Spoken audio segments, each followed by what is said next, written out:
You know the feeling after you fail. You pray, but your words feel empty. You open the Bible, but something inside says, not yet. You are not clean enough to come close to God. So you pull back. And because the feeling is heavy, you assume it must be holy. But what if that heaviness is not conviction?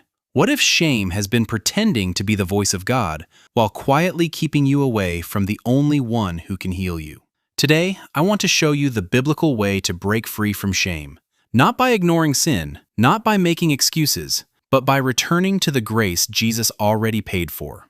Many Christians confuse shame with repentance. They think the worse they feel, the more serious they must be about God. So after every failure, they punish themselves emotionally. They avoid prayer. They delay coming back. They wait until they feel worthy again. But that cycle does not produce freedom. It produces distance.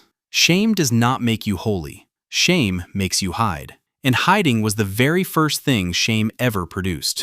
In Genesis 3, Adam and Eve sinned against God. The moment sin entered the story, they became aware of their nakedness, covered themselves, and hid among the trees.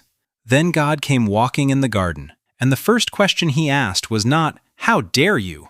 It was, "Where are you?" God was not confused about their location. He was exposing what shame had done to their hearts. Sin broke trust. Shame created distance. That same pattern still happens today. A believer falls into an old habit, then stops praying. Someone loses control in anger, then avoids Scripture. A painful memory returns, and the heart whispers, "God must be tired of me." That is not freedom. That is hiding behind the trees. Here is the difference you need to see. Guilt says, "I did something wrong." Shame says, "I am something wrong." Guilt points to an action that needs confession. Shame attacks the identity of the person who needs restoration. Guilt can lead you to repentance. Shame tries to trap you in a false name. It says, "You are your failure. You are your past. You are too broken to be restored." But Romans 8:1 says, "There is now no condemnation for those who are in Christ Jesus." Not reduced condemnation, not temporary forgiveness, no condemnation. If you belong to Christ, shame does not have authority to define you. Your sin must be confessed, but it does not get to become your identity. This is where many believers get trapped.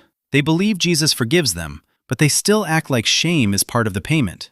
They think, "I should suffer longer before I return. I should feel worse before I pray. I should prove that I am serious by staying miserable."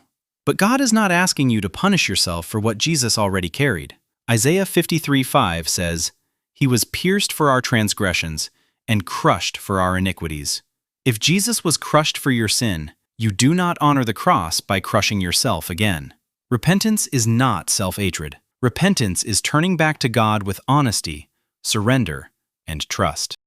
Look at how Jesus treated the woman caught in adultery. She was dragged into public shame. Her failure was exposed in front of everyone. Her accusers stood ready to condemn her. She had no defense.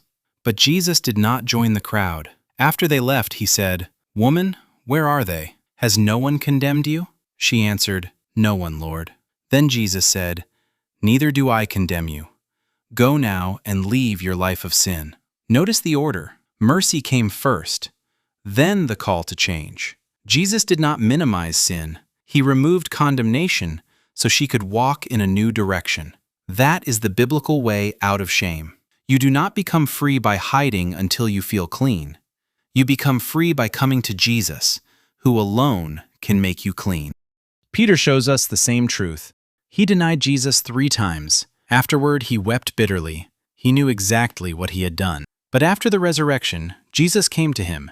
In John 21, Jesus asked Peter 3 times, "Do you love me?" 3 denials, 3 invitations back. Jesus did not erase Peter's failure by pretending it never happened. He restored Peter by bringing him back into love, truth, and calling. Shame wanted Peter buried in the memory of denial. Grace called him forward. So how do you break free from shame biblically? First, tell God the truth.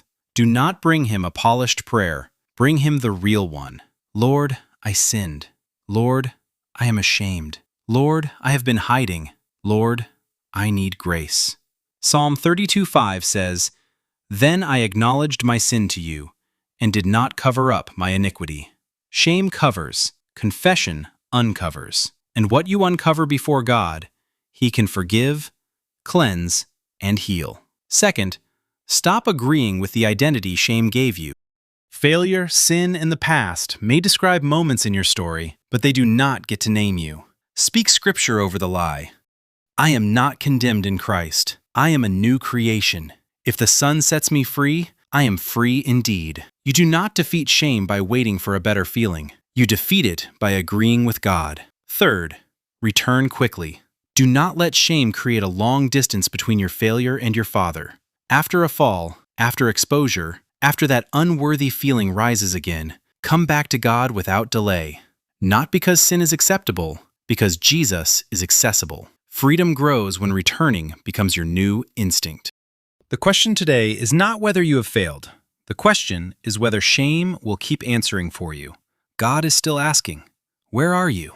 Not to condemn you, to call you out of hiding. You can bring him the real story, the real wound, the real regret, the real sin.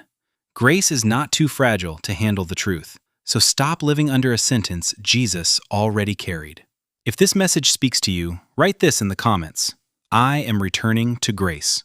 Let that be your declaration that shame is no longer your home. And if you want more biblical truth that helps you stop striving, come back to God, and walk in the grace Jesus already paid for, subscribe to Return to Grace. I will see you in the next video.